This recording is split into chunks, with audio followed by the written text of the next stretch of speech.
very, very early on in when we were making Knives Out. I remember being on set with Daniel and just really enjoying the working relationship, enjoying how the whole cast was feeling, and just talking with him about how if this thing works, it would be really fun to do more of these. The thing is, we had no idea if it was going to work. When I was writing it, I actually even like good friends of mine who I usually show my scripts to, even if they enjoyed the script, they were kind of like, you sure you want to do like just a who done it next, like, and so I really didn't know how much if there was going to be an audience for going back to this form, and so I was really delighted when there was, and the idea that we could then make more of them, we just sprung on it.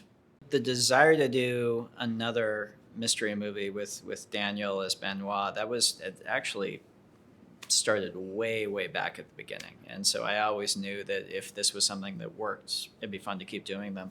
And so what excited me about doing another one, it was partially just kind of wanting to dive in and figure out another mystery. They're just really fun to write. It was partially just the idea of getting another really great group of fun actors together, going someplace exciting and hanging out with Daniel and all of them again. I thought that would just be a blast. And then it was specifically to keep working with Daniel.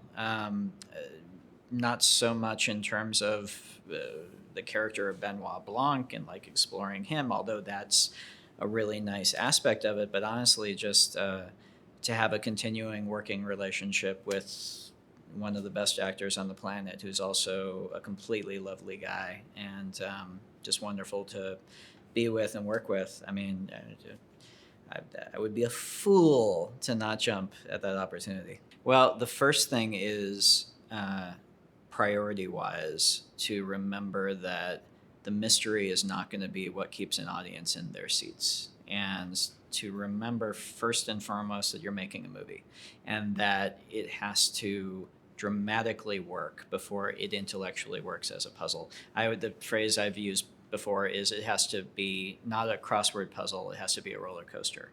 You have to remember that's what it has to be for the audience. So dramatically, that means you got to have somebody the audience cares about. They got to be in danger. You got to want them to get out of it by the end, and the ending has to be emotionally satisfying and not just intellectually satisfying in terms of, aha, that person did it. So that's first and foremost, and that's actually still the hard part, is creating a good story that feels unique and feels exciting and emotionally feels satisfying at the end. Infinitely harder than figuring out a mystery and planting clues and kind of making that whole thing work. It's still the toughest thing to just tell a story that is going to get audiences excited to watch the movie, hopefully even after they know the solution. So the setting was definitely, part of it was wanting to make a statement right away that if we keep making these, every single one of them is going to be very different than the last one. And so the first one was Cozy New England. Felt very natural to go to tropical, beautiful Greece for the next one.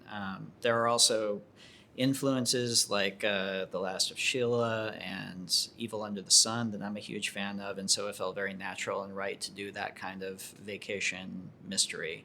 Also, I was writing the movie in the middle of lockdown in 2020, and I just wanted to be in Greece. So let's see if this works. Fade in, exterior, beautiful Greek island. And it worked. It was amazing. So we spent the first half of the shoot in Greece, shooting all the location stuff and shooting at this gorgeous